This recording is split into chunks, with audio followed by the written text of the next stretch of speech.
আসসালামু আলাইকুম। আমি মোহাম্মদ মনিরুজ্জামান মিন্টু।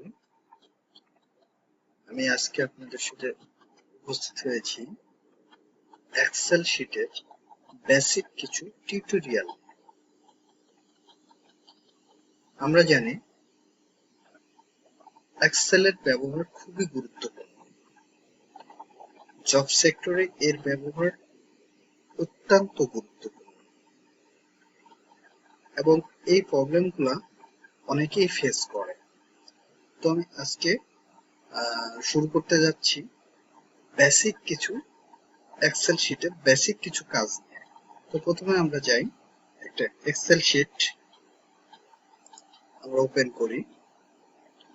আমি যেটা প্রথমে আজকে করতে চাচ্ছি সেটা হচ্ছে যোগ বিয়োগ গুণ ভাগ। প্রথমে যে জিনিসটা বেসিক যে জিনিস সেটা কিভাবে করতে হয় এক্সেল শিটের এই সিস্টেম অনুযায়ী খুব সহজেই আমরা যোগ বিয়োগ গুণ ভাগ করতে পারি। তো আসুন দেখা যাক। আমরা প্রথমে একটা টেবিল তৈরি করি। ধরলাম এখানে সিরিয়াল থাকবে,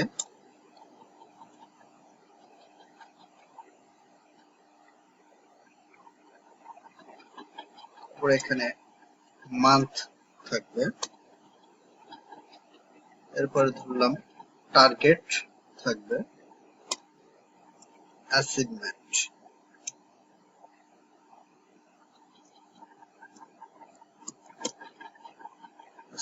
থাকবে,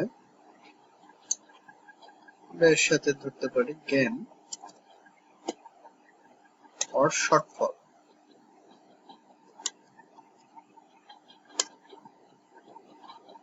আমরা পার্সেন্টেজ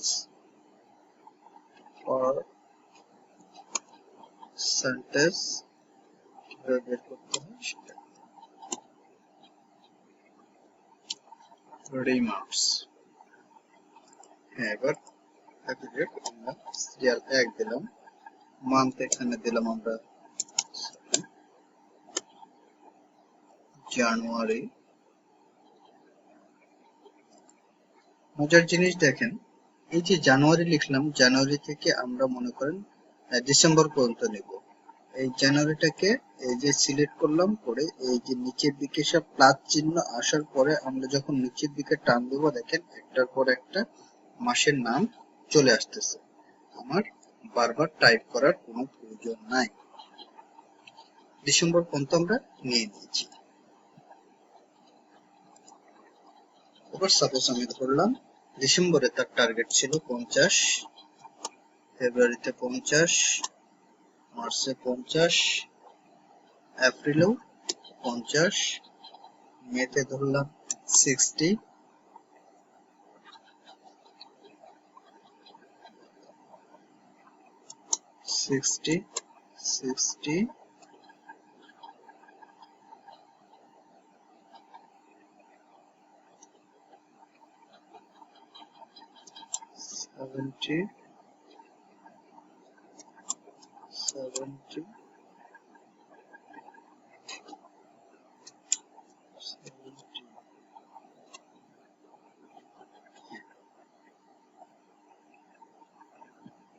এবার আমরা ধরলাম যে তার অ্যাচিভমেন্ট কত হয়েছে।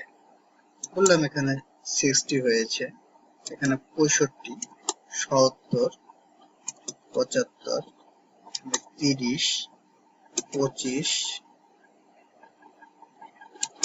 75, 80, 90,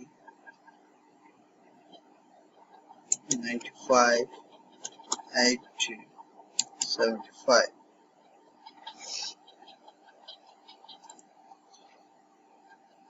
এবার আমরা দেখতে পাচ্ছি জানুয়ারি মাসে তার টার্গেট 50, অ্যাচিভমেন্ট 60। এবার দেখুন অ্যাচিভমেন্টটা পুরা লেখাটা দেখা যাচ্ছে না। এখানে আমরা একটা কাজ করতে পারি, উপরে গিয়ে এই জায়গায় ডাবল ক্লিক করলে এটা জায়গাটা নিয়ে নেবে। এখন আমরা যেটা কাজ করব সেটা হচ্ছে যোগ বিয়োগ কিভাবে করতে হয়। তো এখানে আমরা যেটা করব সেটা হচ্ছে বিয়োগ করব, মাইনাস। তো মাইনাস করার সিস্টেমটা হচ্ছে, সূত্রটা হচ্ছে এই ঘুরে গেলাম, যে ইকুয়াল টু দিলাম, দিয়ে এই যে এটা কি কলাম আছে আমাদেরকে দেখতে হবে, ই কলাম। ই কলামের রো কোনটা, এই যে 4, E4, E4 দেখুন আমরা কিভাবে তুলতেছি, E4 এই ঘরটা আসছে। এবার আমরা কি করলাম, মাইনাস আমরা দেব টার্গেটের ঘরটা মানে ডি, এটা কোন কলামে আছে, ডি, এটা কোন রোতে আছে, 4, D4, তাহলে আমরা D4, এবার এন্টার দেন, চলে আসবে। দেখেন আমরা তাদের টার্গেট ছিল 50, অ্যাসাইনমেন্ট করছে 60, তার মানে 10 বেশি করছে। ঠিক আছে, এই যোগ বিয়োগটা আমরা এটা হচ্ছে ন্যাচারাল সূত্র, এটা এইভাবে করলাম। আমরা যারা জানি তারা আরো অনেক নিয়মে করা যায়। যেমন ধরেন এখানে আমি সমান সমান দিলাম, দিয়ে এই ঘরটায় ক্লিক করলাম, মাইনাস এই ঘরটায় ক্লিক করলাম, দিয়ে এন্টার দিলাম, চলে আসলো। খুব, এবার পরের গুলা আমার আর কষ্ট করে করতে হবে না। এই ঘরটা সিলেক্ট করে নিচে যখন প্লাস চিহ্ন আসবে, এই প্লাস চিহ্ন থেকে টান দিলে সবগুলা চলে আসবে। দেখেন এট এ গ্ল্যান্স আমরা দেখতে পাচ্ছি কোথায় তার শর্টফল হয়েছে, কোথায় তার প্লাস হয়েছে। এই যে এই ঘরটায় আমরা দেখতে পাচ্ছি যে তার টার্গেট ছিল 60, সে অ্যাচিভমেন্ট করছে 30, তার 30 ল্যাকিং আছে। এবার দেখলাম, এবার যদি এই যে পার্সেন্টেজটা তা পুরোটা দেখা যাচ্ছে না, আবার এই সিস্টেমে আমরা ডাবল ক্লিক করলে পার্সেন্টেজের ঘরটা জায়গা নিয়ে নেবে। এবার আমরা যেটা করব, পার্সেন্টেজটা বের করব। পার্সেন্টেজটা বের করার সিস্টেমটা কি, সূত্রটা হচ্ছে সমান সমান কত পার্সেন্ট সে তার অ্যাচিভমেন্ট কত পার্সেন্ট, এটা আমরা বের করব। হ্যাঁ, সমান সমান দিয়ে এই 60 ভাগ টার্গেট, এন্টার। এই ঘরটা আবার সিলেক্ট করলাম, পরে এই যে পার্সেন্টেজে ক্লিক করলাম, দেখেন তার অ্যাচিভমেন্ট 120%, তার অ্যাচিভমেন্ট কত, 120%। এবার আমরা এই যে ঘরটা সিলেক্ট করে আবার প্লাস চিহ্ন আসার পরে টান দেব, দেখবেন পুরোটা চলে আসছে, তার অ্যাচিভমেন্ট টোটালটা চলে আসছে। এবার আরো একটা কাজ যেটা আমরা করব, সেটা হচ্ছে প্রতিটাই আমরা টোটাল করব। টোটাল টোটাল করার অনেকগুলো সিস্টেম আছে, রুলস আছে। ন্যাচারালি আমরা যেটা জানি, ইজিক্যাল টু দিয়ে সাম লিখে ফার্স্ট ব্র্যাকেট দিয়ে এই ঘর থেকে এই ঘর পর্যন্ত আমরা যোগ করব। তাহলে এটা কোন ঘরে আছে, D4, দেখুন আমরা D4 লিখলে এটা চলে আসবে, D4, এই ঘরটা সিলেক্ট হয়ে গেছে। তারপরে আমরা কি দেবো, কোলন, কোলন দিয়ে আমাদের কি দিতে হবে, D15, এই যে 15 এর ঘরটা ডিসেম্বর আছে, কোন ঘরটায়, রোটায় আছে 15, D15, দেখছেন পুরোটা সিলেক্ট নিয়ে নিয়েছে। এবার শিফট ধরে ব্র্যাকেটটা ক্লোজ দিলাম, এন্টার দিলাম, টোটালটা আমার চলে আসলো 730। এই টোটালটা যোগ করলে আমরা দেখতে পাই 730। এই যোগটা আমরা অনেক ভাবে করতে পারি। দেখেন সব যোগগুলো ঠিক আছে কিনা একটু আমরা সবগুলো সিলেক্ট করি, পুরোটা সিলেক্ট করলাম। এই যে এখানে দেখেন নিচের দিকে এসে আমরা দেখতে পাচ্ছি যে এই জায়গাটায় 730। আমি কয়টা রো সিলেক্ট করছি, 12টা রো সিলেক্ট করার পরে আমার আসছে কত, 730। এখানে 730, এই যে টোটাল 730। এই যোগটা আরো অনেক ভাবে করা যায়, আরো ইজি আপনাদেরকে জন্য বলতেছি। সেটা হচ্ছে এই যে মনে করেন এই ঘরটায় কিচ্ছু নাই, আমি ডিলিট করে দিলাম, দেওয়ার পরে এই ঘরটা সিলেক্ট করেন, করে এই যে প্রথম হোম পেজের যে সূত্রের ঘরটা আছে, এখানে দেখেন অটো সাম একটা জায়গা দেওয়া আছে, এই অটো সামে ক্লিক করলে এটা পুরোটা অটো নিয়ে নেবে, এন্টার দিবেন, 730 চলে আসবে। So easy. এটা আরো একভাবে করা যায়, সেটা আপনাদেরকে আমি দেখা যায়। শর্টকাট একটা নিয়ম আছে, সেটা হচ্ছে এটা ডিলিট দিলাম, দিয়ে আমি জাস্ট অল্টার ধরে সমান সমান এটা দিলে পুরোটা সিলেক্ট হয়ে গেল। তো কাজে আমরা এখানে দেখতে পাচ্ছি যোগ করার অনেক রকমের নিয়ম আছে, আপনারা পছন্দ অনুযায়ী যেটা ইজি মনে হবে, যেটা সহজ মনে হবে সেটাই কাজে লাগাবেন। এরপরে দেখেন আপনি এই ঘরটা আপনার টোটাল যোগ করার জন্য আর নতুন করে সূত্র বসানোর প্রয়োজন নাই, এখান থেকে টেনে দিলে এটা পুরোটা চলে আসতেছে। ঠিক সেম এই ঘরটাও টেনে দিলাম, চলে আসলো। এবার পার্সেন্টেজ, পার্সেন্টেজ একই সিস্টেমে আমরা এটাও টেনে দিলাম, চলে আসলো। এটা এখান থেকে আমরা প্লাস নিয়ে নিলাম।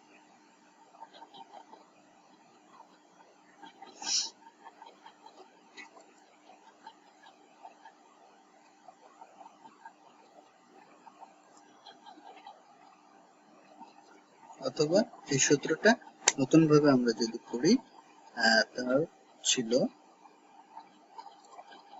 8 ডিভাইডেড বাই 8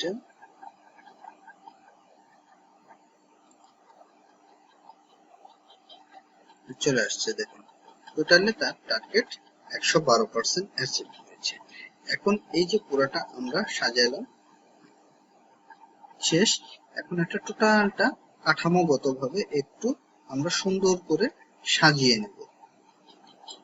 তার আগে সিরিয়ালটা আমরা একটু সাজিয়ে নিই। এই যে সিরিয়ালটা বারবার আপনাকে 1 2 3 এভাবে তোলার কোনো প্রয়োজন নাই। এক যেখানে আছে এটা সুন্দর করে নিচে নামিয়ে দিবেন। নামানোর পরে এই যে এখান থেকে যে একটা অপশন আসবে, বক্স আসার পরে অ্যারোতে ক্লিক করবেন, ফিল সিরিজে ক্লিক করবেন, টোটালটা আপনার 12টা নিয়ে নেবে। এবার আমরা একটু সৌন্দর্য অনুযায়ী টেবিলটা একটু সাজিয়ে নিই। ঠিক সবগুলা সিলেক্ট করলাম। কেন সাজিয়ে নেব, এখানে যদি আমরা বক্স আকারে যদি রো গুলা না দিই, এটা যখন আমরা প্রিন্ট করব পুরাটা ফ্রেশ আসবে, কোনো টেবিল চিহ্ন আসবে না। কাজে এটা আমরা পুরাটা সিলেক্ট করলাম, করে এই যে বক্সে গেলাম, অল বর্ডারে গেলাম, বর্ডার পুরাটা বর্ডার চলে আসছে। বাকি যে বর্ডার গুলো আমরা দেখতে পাচ্ছি এগুলো প্রিন্টে কখনোই আসে না। আমরা একটা কাজ করতে পারি, কাজ করার সুবিধার্থে এগুলো আমরা তুলে দিতে পারি। ভিউ থেকে গাইডলাইন তুলে দিলে এটা পুরোটা ফ্রেশ হয়ে যাবে। এটা সুন্দর হয়ে আছে। এখানে আমরা একটা জিনিস করতে পারি, সেটা হচ্ছে এই দুইটা ঘরকে মার্জ করে দিলে সুন্দর একটা ঘর হয়ে গেল। এখানে আমরা টোটালটা লিখে দিতে পারি। পুরাটা সিলেক্ট করে লেখাগুলো সুন্দর করার জন্য আমরা এটা এই যে হোমে গিয়ে এটা মিডিলে নিলাম, সবগুলো লেখা মিডিলে থেকে গেল। এবার যে আমরা কাজটা করতে পারি, প্রথমের হেডলাইনটা আমরা বোল্ড করতে পারি। বোল্ড করার জন্য এখানে করতে পারি, কন্ট্রোল বি চাপলে সেটা করতে পারি। খুব ইজি, আপনারা যেভাবে ইচ্ছা করতে পারেন। এটা সুন্দর করে ধরে আমরা যদি কন্ট্রোল বি চাপি এটা বোল্ড হয়ে যাবে। আরো একটা কাজ যেটা করি, এটা আমরা ব্যাকগ্রাউন্ডটা একটু কালার করে দিতে চাই। এই যে বক্সে গেলাম, এখানে গিয়ে সুন্দর করে ফিল, আপনি যে কালারটা নেবেন, মনে করেন আমরা এই কালারটা নিলাম, নিচেও সুন্দর করে একটা কালার দিয়ে দিলাম, এটা অন্য কালার দিয়ে দিলাম। এবার যদি মনে করেন আপনার লেখাগুলো আর একটু, আপনার রো গুলো আর একটু বড় বড় দরকার, আমরা এভাবে সিলেক্ট করব। সিলেক্ট করার পরে ডান বাটন ক্লিক করব। ডান বাটন ক্লিক করার পরে দেখবেন এখানে একটা অপশন আছে রো হাইট। রো হাইট এখানে 14.5 আছে, আমরা এটা 20 করে দিলাম, দিয়ে ওকে। দেখেন বেড়ে গেছে, সবগুলা সাইজ সুন্দর করে বেড়ে গেছে। এবার যদি আমরা মনে করি এই টেবিলটার একটা সুন্দর একটা নাম দিবেন, এতক্ষণ যে আমরা কাজটা করলাম এটার একটা টার্গেট ভার্সেস অ্যাচিভমেন্ট এর একটা নাম দিতে পারি ফাইলের। তো কাজে এই যে এখান থেকে আরো একটা জিনিস আমরা দেখতে পারি, উপরের দিকে আমাদের জায়গা কম আছে, আমরা একটা রো বাড়াতে চাই। এই যে রোটা সিলেক্ট করলাম, করে এখানে ডান বাটন ক্লিক করে ইনসার্ট ক্লিক করলে বেড়ে যাবে। অথবা আরো একটা কাজ করতে পারি শর্টকাট, যেটা আমরা এখানে একটা সিলেক্ট করলাম রো, সিলেক্ট করে কন্ট্রোল প্লাস শিফট ধরে সমান সমান দিলে বেড়ে যাবে। এটা শর্টকাট নাম, আপনারা যেভাবে করতে পারেন ইচ্ছা অনুযায়ী করে নেবেন।